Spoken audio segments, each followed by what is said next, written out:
আসসালামু আলাইকুম। আমি ফারিয়া এরো স্যার সলিমুল্লাহ মেডিকেল কলেজে অধ্যয়নরত আছি। আমরা মেডিলজির থেকে ডিসাইড করেছি তোমাদের মেডিকেল ভর্তি পরীক্ষার আগে যেসব গুরুত্বপূর্ণ সাম্প্রতিক জিকে টপিক আছে সেগুলোর উপর ছোট ছোট কিছু ভিডিও দিব। তো আজকে আমাদের আলোচনার টপিক হচ্ছে পুরস্কার, পদক এবং সম্মান না। এই বছর এবং গত বছর যেসব গুরুত্বপূর্ণ পুরস্কার দেওয়া হয়েছে যেগুলো থেকে মেডিকেল ভর্তি পরীক্ষা বা বিভিন্ন পরীক্ষায় শিওরলি ইম্পর্টেন্ট প্রশ্নগুলো আছে সেগুলো নিয়ে আমরা ডিসকাস করব। তো প্রথমে আমরা আলোচনা করবো হচ্ছে স্বাধীনতা পুরস্কার এবং 21শে পদক নিয়ে। এই স্বাধীনতা পুরস্কার আমাদের সর্বোচ্চ রাষ্ট্রীয় সম্মানসূচক খেতাব এবং 21শে পদক আসে সেকেন্ডে। স্বাধীনতা পুরস্কার দেওয়া হয় তোমার 1977 সাল থেকে এবং 21শে পদক শুরু হয় হচ্ছে 1976 সাল থেকে দেওয়া। তো আজকে আমরা আলোচনা করব হচ্ছে এই বছর 2025 সালে স্বাধীনতা পুরস্কার পায় টোটাল 7 জন এবং তোমার 21শে পদক পায় 17 জন ব্যক্তি এবং একটা প্রতিষ্ঠান পায়। এখন দেখো এই বছর স্বাধীনতা পদকের মধ্যে আমরা যদি লিস্ট ক্যাটাগরি দেখি, প্রথমে আমরা পাচ্ছি হচ্ছে প্রতিবাদী তারুণ্য ক্যাটাগরিতে এই বছর আবরার ফাহাদকে স্বাধীনতা পুরস্কার দেওয়া হয়। আমরা জানি আবরার ফাহাদ বুয়েটের একজন শিক্ষার্থী ছিলেন। তাকে ছাত্রলীগের কর্মীরা বিভিন্ন নৃশংসভাবে ও বিভিন্ন অপবাদ দিয়ে তাকে হত্যা করে। তাকে এই বছর প্রতিবাদী তারুণ্য ক্যাটাগরিতে তোমার স্বাধীনতা পদক দেওয়া হয়, যেটা খুবই খুবই গুরুত্বপূর্ণ। এরপর আমরা আরো কিছু নাম পাচ্ছি, যার মধ্যে আমরা সমাজ সেবার মধ্যে ব্র্যাকের প্রতিষ্ঠাতা ফজলে হাসান আবেদের নাম পাচ্ছি। এখন কথা হচ্ছে আপু এত পুরস্কার কিভাবে মনে রাখবো? যেগুলো গুরুত্বপূর্ণ, যেরকম ধরো আবরার ফাহাদের নাম গুরুত্বপূর্ণ, সমাজ সেবার সেক্টরটা গুরুত্বপূর্ণ, বিজ্ঞান ও প্রযুক্তিতে জামাল নজরুল ইসলাম পুরস্কার পায় সেটা গুরুত্বপূর্ণ, এবং আরেকটা গুরুত্বপূর্ণ সেটা হচ্ছে একমাত্র ব্যক্তি বদরুদ্দিন উমর, তিনি জীবদ্দশায় এই স্বাধীনতা পুরস্কারের জন্য মনোনীত হন, কিন্তু তিনি এটা গ্রহণ করেনি।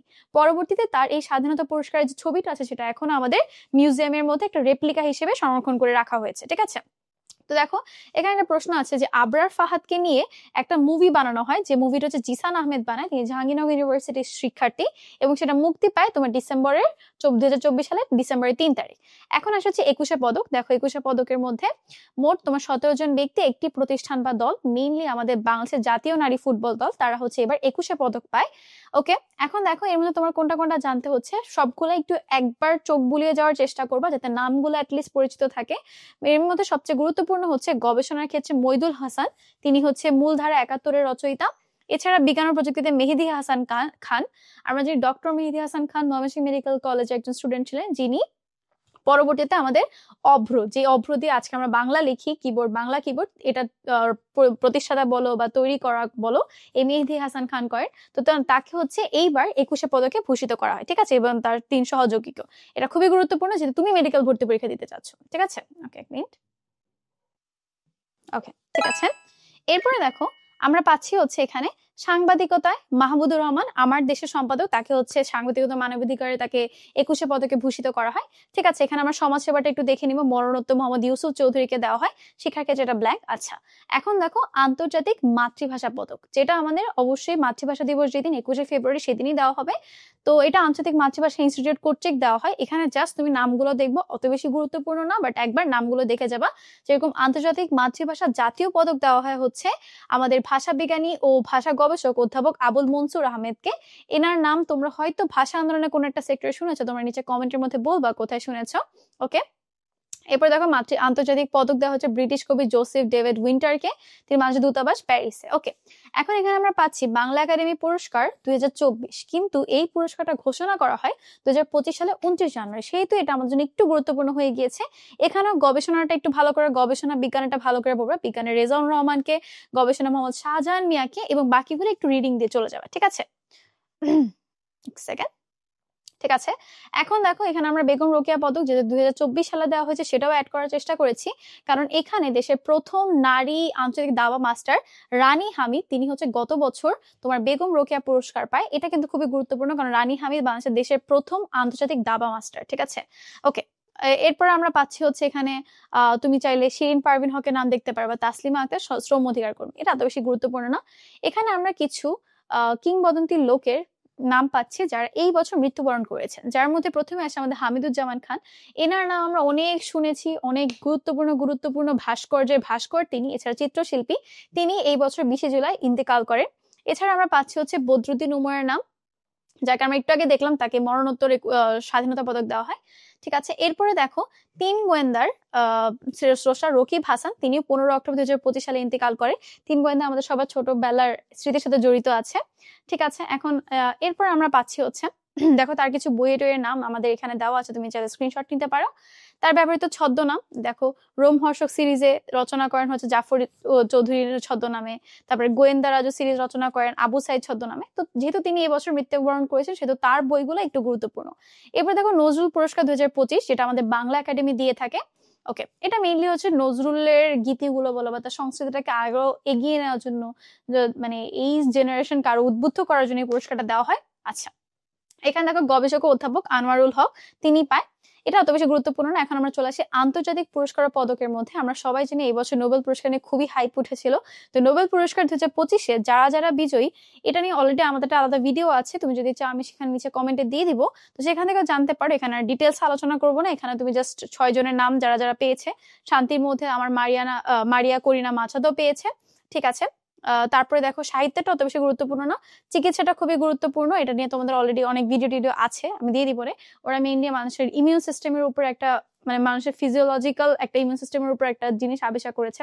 তো সেটার বেসে তাদেরকে এবার নোবেল পুরস্কার দেওয়া হয়। তোমাদের ম্যারিয়া ক্রনকো, ফ্রেড রামসডেল, এদের নাম চলে এসেছে। ওকে, পদার্থবিজ্ঞানটা দেখবা, সিমন সাকাগুচি, জন ক্লার্ক, মিশেল, এনারা পায়, ঠিক আছে। তো এবার নোবেল পুরস্কারটা একটু ইম্পর্টেন্ট। এবার আমরা চলে আসি হচ্ছে 97তম অস্কারের ক্ষেত্রে অস্কার, গ্র্যামি অ্যাওয়ার্ড এগুলো অত বেশি গুরুত্বপূর্ণ না, জাস্ট একবার করে দেখে চলে যাবে আর কি। কারণ এগুলো সাংস্কৃতিক বিষয়, তো সাংস্কৃতিক বিষয়ক জিনিসপত্র কম আসে, একটু শিক্ষা বিষয়ক জিনিসগুলো মেডিকেল ভর্তি পরীক্ষা বেশি আসে। তো এই যে তোমার অস্কার পুরস্কার 1921 সাল থেকে দেওয়া শুরু হয়। ওকে, এখানে তোমার সেরা চলচ্চিত্র হিসেবে আনোরা ছবিটা এটা চলচ্চিত্র পুরস্কার পায়, এবং সেরা পরিচালক হিসেবে শন বেকার পায়, ঠিক আছে। এরপর দেখো আমরা চলে আসছি 78তম কান চলচ্চিত্র পুরস্কার, যেটা 2025 সালে 13 থেকে 24 মে অনুষ্ঠিত হয়। এখানে সেরা চলচ্চিত্র হিসেবে পুরস্কার পায় হচ্ছে it was just an accident, produce করেছে জাফর পানহানি। ওকে, তারপর দেখো এখানে গুরুত্বপূর্ণ একটা জিনিস হচ্ছে স্বল্প দৈর্ঘ্য চলচ্চিত্র হিসেবে মানে পায় হচ্ছে মিলি I am glad you are dead now. এটা পায় ইসরায়েলের বাট বাংলাদেশে আদনান আল রাজিবের একটা শর্ট ছিল আলী, এই আলীটা প্রথমবার নমিনেট হয়। সেটা বাংলাদেশের মতো একটা দেশের জন্য অনেক গুরুত্বপূর্ণ একটা জিনিস, এই জন্য আলীটা এখানে আমরা স্পেশাল মেনশন করেছি, ঠিক আছে। এখন দেখো ইন্টারন্যাশনাল বুকার প্রাইজের মধ্যে চালু হয় কবে থেকে, 2025 সালে। লাভ করেন হচ্ছে ভারতীয় লেখিকা বানু মুশতাক, ঠিক আছে। তার যে গ্রন্থ হার্ট ল্যাম্পের জন্য বানু মুশতাক হচ্ছে এই বুকার পুরস্কার পায়, ঠিক আছে। ওকে, তারপর দেখো 2025 সালে বুকার পুরস্কার লাভ করেন হাঙ্গেরি ব্রিটিশ দেখো ডেভিড সালাই, ঠিক আছে, ফ্লেশের জন্য। Young jury award not that much important, 82তম ভেনিস চলচ্চিত্র একদম রিসেন্টলি হয়েছে 27 আগস্ট থেকে 6 সেপ্টেম্বর পর্যন্ত। এখানে তোমার গোল্ডেন লায়ন বা সেরা সিনেমা পাওয়া হচ্ছে ফাদার মাদার সিস্টার ব্রাদার ও জিম জার্মুশ। আচ্ছা, এটা এর থেকে বেশি লাগবে না। এমটিভি মিউজিক অ্যাওয়ার্ড, এগুলো সবই সাংস্কৃতিক অ্যাওয়ার্ড, এগুলো জাস্ট একবার করে দেখে চলে যেতে পারো। যে এবার ভিডিও অফ দ্য ইয়ার পায় হচ্ছে আমাদের সবার প্রিয় অ্যারিয়ানা গ্র্যান্ডে। ওকে, তারপর দেখো আর্টিস্ট অফ দ্য ইয়ার হচ্ছে লেডি গাগা। গেল, এখন চলে আসছে আমাদের জন্য যেগুলো গুরুত্বপূর্ণ। বাংলাদেশের জুলাই মেমোরিয়াল প্রাইজ, সেপ্টেম্বর 2025 দক্ষিণ কোরিয়ার বুসান আন্তর্জাতিক চলচ্চিত্র উৎসবে স্মরণীয় করে রাখতে 2025 সাল থেকে বাংলাদেশ জুলাই মেমোরিয়াল প্রাইজ চালু করে বাংলাদেশ সংস্কৃতি মন্ত্রণালয়। এটা very very very very important, ঠিক আছে। আচ্ছা, 30তম বুসান আন্তর্জাতিক চলচ্চিত্র উৎসবে এটা প্রথম পায়, ঠিক আছে। এমি অ্যাওয়ার্ডস এর কথা বললামই, এটা ইম্পর্টেন্ট। দাদা সাহেব ফালকে পুরস্কার, ভারতীয় সিনেমা আজীবন অবদানের স্বীকৃতি হিসেবে এই পুরস্কারটা করা হয়। এবার পায় হচ্ছে তোমার এই দেখো মোহনলালকে এই সম্মান দেওয়া হয়। ওকে, ঠিক আছে। এখন দেখো আগা খান স্থাপত্য পুরস্কার, 2025 সালে বাংলাদেশের স্থপতি মেরিনা তাবাসসুম তিনি দ্বিতীয়বারের মতো এই আগা খান স্থাপত্য পুরস্কারটা পায়, ঠিক আছে। তারপর দেখো আলোচিত্র কিছু আন্তর্জাতিক পুরস্কারের মধ্যে সাংবাদিকতা নোবেল খ্যাত পুরস্কার, পুলিৎজার পুরস্কার প্রদান করে যুক্তরাষ্ট্রের কলম্বিয়া ইউনিভার্সিটি, ঠিক আছে। এগুলো অত বেশি গুরুত্বপূর্ণ না, ঠিক আছে। Okay, so that's all from our side. পদক পুরস্কার সম্মাননা সম্পর্কে যদি এইটুকু ইনফরমেশন জেনে যেতে পারো, it's more than enough for you.